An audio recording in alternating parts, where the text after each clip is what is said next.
Alright, so we're going to have a look at Nael, starting off from where Twintania dies. So Twintania will die, and then the party will stack up on one of the markers. We did the Bravo marker back in Stormblood, is where we stacked. And the reason you do this is that Heaven's Fall will fall out of the sky and knock the party back. And then it'll slice the arena up into essentially little pie shapes. It'll hit one half of the arena first, and then it'll hit the other halves. So you just dodge. You move into the safe spot, and then you'll dodge into the first isolate slice. Now note here that we are spreading, and it is important that you do spread, as meteor streams will happen, which is essentially one half of the party will get cleaved, and then the other half of the party will get cleaved with a small AoE around them. And then immediately after that, Nael will dive down onto the main tank. Whoever had aggro on Twintania last, I believe it is, specifically. Now, it is an AoE around whoever she jumps down onto there, so it's important that you are spread, but you are spread anyway. Just make sure you don't collapse onto the tank too fast, or you will die. And then she immediately starts doing Bahamut's Claw, which is just, it's a tank buster basically. It's several consecutive hits back to back. And then the number of hits increases throughout the fight. I believe whenever she casts Bahamut's Favor, the next Bahamut's Claw will have an extra hit to it. So we just invuln to resolve the damage from the initial dive and the Bahamut's Claw to begin with here at the start. Had Fideli invuln, Inori Mishki with Living Dead there. Alright, so Nael phase itself is the main hurdle in UCoB as a fight. The ability for a party to be able to get through Nael cleanly and consistently is what is going to be the main barrier to prog further down the line. And honestly, it is the... You know what, I stand by it. Nael phase is the most difficult phase in UCoB. The most difficult set of mechanics, I guess. It's the main hurdle in UCoB. And so the reason for this is because the way Nael mechanics occur is that you will never see the same Nael phase twice, really. There'll always be something different going on. You'll always have something different to deal with. It'll just never happen in the same way twice. And so you need to construct some rules as a static or as a group for how things should be dealt with and how the party should move and position. And so the main rule that we will have as a party is that always stack towards the center of the boss. Center of the arena. The party should position on the boss towards the center. And so you can see that, see the group doing that here. Now, there's several dragons around the outside of the arena, and they're all doing a bunch of different things. The first thing that we can sort of see here is that two people have been applied with this Thunder debuff, so Yen Moonvow and Sonata have the Thunder debuff here.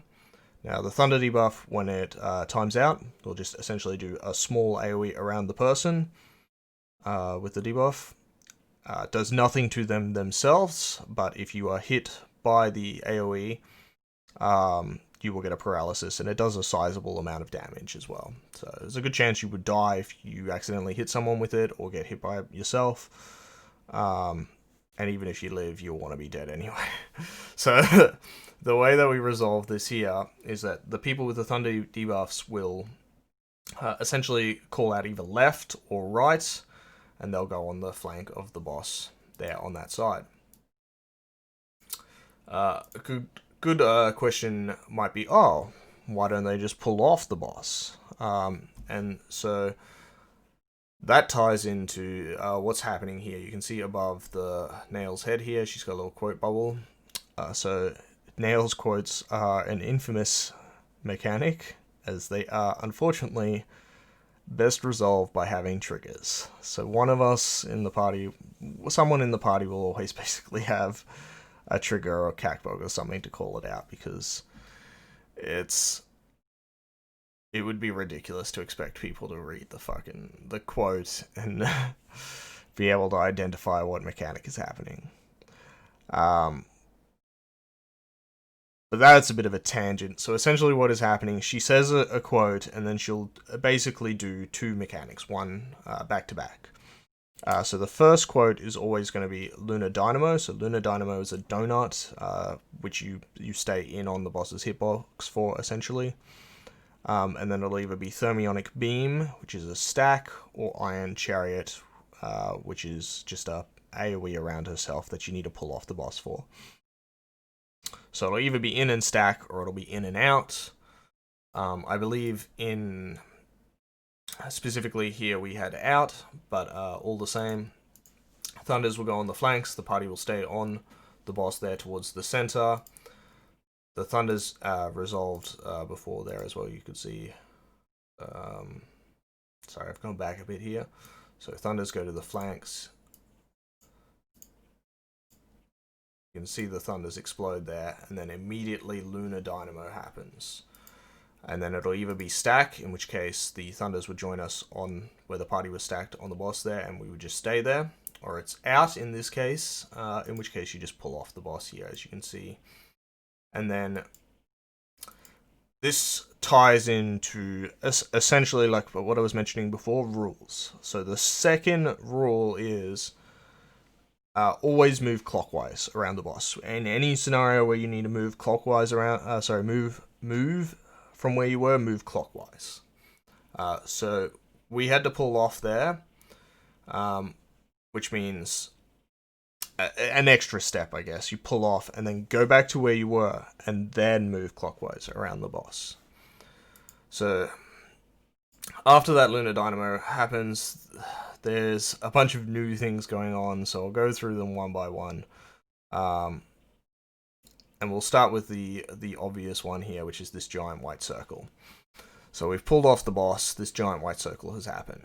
So at this stage, 2 people in the party, but later on it'll be 3.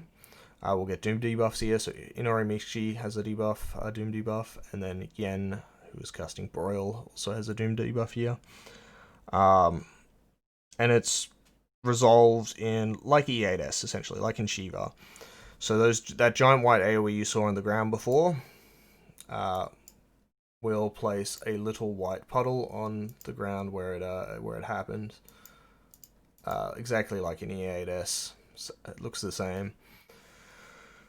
And you just have to cleanse the dooms by standing in it, and it's important which order the people go into the doom, into the little puddle to cleanse it. Because if you take one too soon, you'll kill the person who had the shorter doom timer. So a person with the 6-second Doom debuff will cleanse first, 10-second Doom debuff will cleanse second, and then later on, not at this stage, there's only the 2 Doom debuffs at this stage of the fight, but in the later half of this phase, there'll be a 3rd Doom debuff at 16 seconds. So you just cleanse in that order. Now, if I go back again, the other thing to note after we've pulled off the boss here is that Fire Tether has tethered to a random person in the party. So you can sort of notice here on the party that's the 3 people. So Dragon has 1, Eternal and Sonata have 1. They've got these ice debuffs. So one of the dragons on the outside of the arena is just cycling down the party list, basically. And it's applying an ice debuff to everyone. Now, if once it's done that once to everyone, it'll start again. If you get hit by a second ice, get hit by it again, while already having an ice debuff, you will die instantly.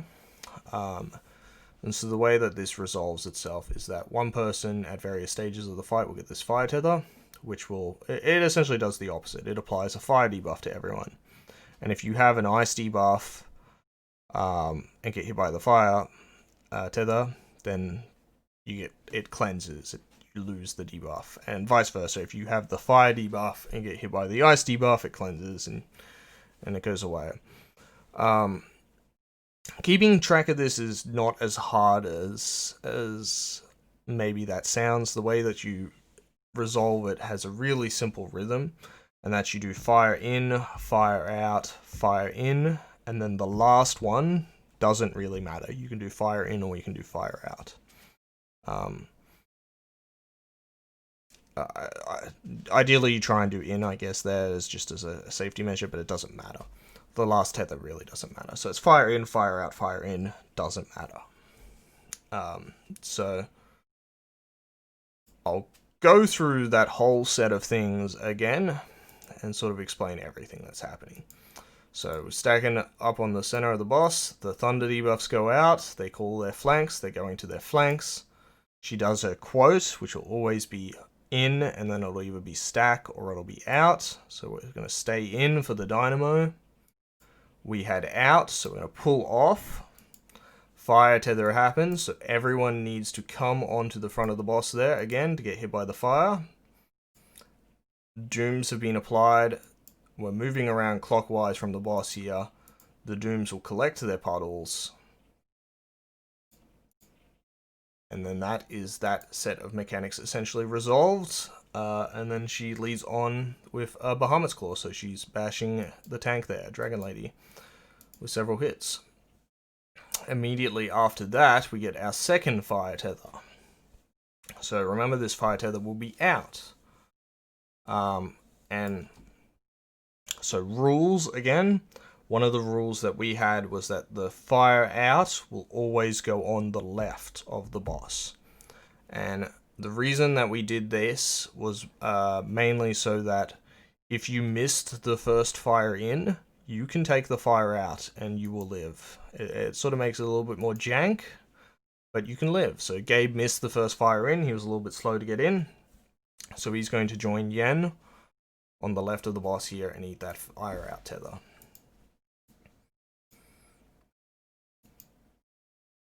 Now, so 2 people have been applied with the Thunder debuff again, so Inori and Community here. So same thing, they're going to call out flanks. Fire tether resolves, everyone comes back onto the bosses towards the center here, and then they're going to go onto the flanks that they called. Thunder will resolve, and then we get our, so what is happening here, this is the thermionic beam, so what's happened is the second quote will have been called at this stage 2, so the second quote will either be stacking in or stacking out. So you stack up again towards the center, and then we had in, so the Dynamo will happen there, and then following the rule from before, we'll move around clockwise. 3 people will get the Doom debuff here. And they'll cleanse their dooms. Thunders will go out here, so I got a Thunder myself, as well as Eternal. This Thunder in particular, my best advice is to just pull off the boss. Just accept the DPS loss here.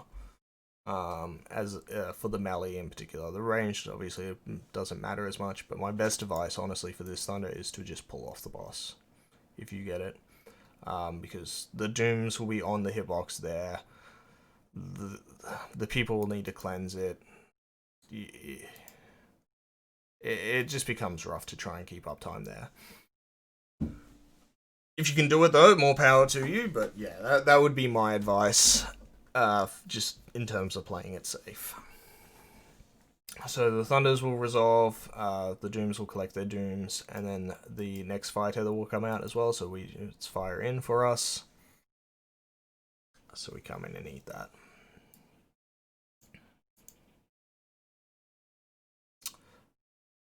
Next thing that we do there is we pull the boss towards the center.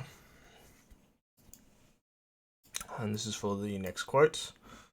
So we're spreading out here as well, as the third quote in this phase is going to be either, so it'll be dive and in or dive and out. So she'll dive on a random person, she'll just jump to them. Does a small AoE around them, you don't want to get hit by it, unless you're that person, obviously. So it's either diving in or diving out, so it's diving out in this case, so everyone's pulling away from the boss. She'll do Iron Chariot. And then we come in for the next Fire Tether there. We just eat it in the center of the boss there, under the hitbox. And this is sort of the part of the fight where our rules sort of broke down. Don't necessarily, when we're doing this now, we don't necessarily need to do the same movements. Maybe we can work something out to have better movement. But back in the day, because we had her in the center there for the spread, it makes it essentially really hard to decide what is clockwise and what is not. And I believe also, if I just go back a bit just to double check, sorry. Yeah, so the Thunder debuffs are here as well. So immediately after you come in, you have to, the Thunder debuffs will have to go out immediately after the Fire Tether. And the main tank here, so Dragon had a Thunder, so he's pulling the boss out in Narnia as well, so it's less controlled. If the tank has a Thunder debuff at earlier stages in the phase, you know, he'll be on the flank anyway because of the Lunar Dynamo or whatever. So the boss isn't moving anywhere, but here, if the tank gets the Thunder debuff, they have to go out, and the boss is going to move. So this part is where it gets really chaotic, sort of with what's the movements going on. So coming for the fighter, the Thunder debuff, the Dooms are going out, so you're cleansing the Dooms. It's essentially the same thing, it's just that the movement is a little messier. But it's essentially nothing different. And then this, then after that, we're going into, oh, she does Raven Speak here too, sorry, which is just like a tank buster. But essentially now we're going to go into the dive bomb portion of Nael phase, which I will make a separate video on, sort of covering what is happening with it. At least from the dive bomb perspective, like what's happening with that regard. But we will probably be doing, we'll be doing 2, 5, 8. So sorry, 2 o'clock, 8, 5 o'clock, 8 o'clock. So if you get the first dive bomb marker, you'll go to 2 o'clock. Second dive bomb marker, you'll go to 5 o'clock. Third dive bomb marker, you'll go to 8 o'clock. And then that'll cover like 90% of the scenarios, I believe, where the dives will be going out. And then as a backup, we'll have 2 o'clock, 7 o'clock, 10 o'clock. And just in general, myself or someone else can be watching what's going on and, you know, call out if something's off and we need someone somewhere else for whatever reason. But, so the dive bomb markers will go out to the designated spots on the outside of the arena, like against the wall.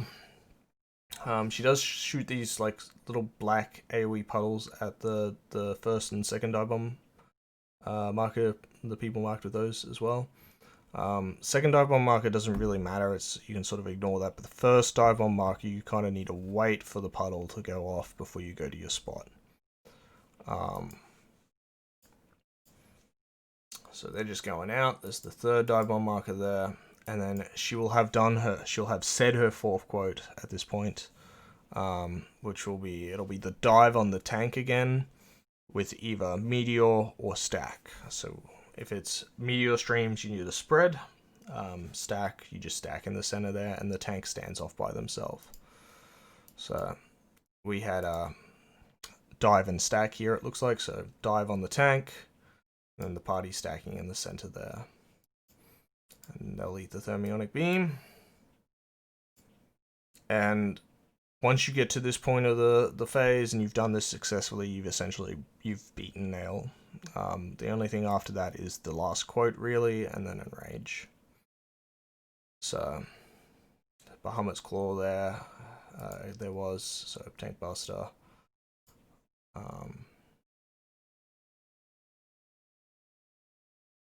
And yeah, she'll do her quote, which really is, I believe it's, yeah, so it's, I believe the last quote could be a bunch of different things, but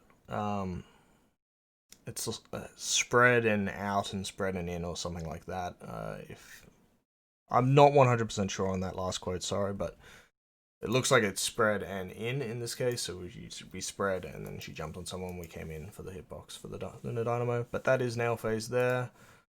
She is dead, and yeah, so I'll make a separate video covering dive bombs in a little bit more depth. But yeah, that's Nael phase. A lot of chaos, but the best way to deal with it is essentially have some rules. Party always stack towards the center, move around clockwise whenever possible. Fire in, fire out, fire in. And if you get the fire out, don't take the next fire in. But yeah, that's really Nael phase. It's the main hurdle in UCoB, and being able to get through it consistently is the main factor in what will decide a group's ability to prog UCoB quickly. But yeah, thank you for watching.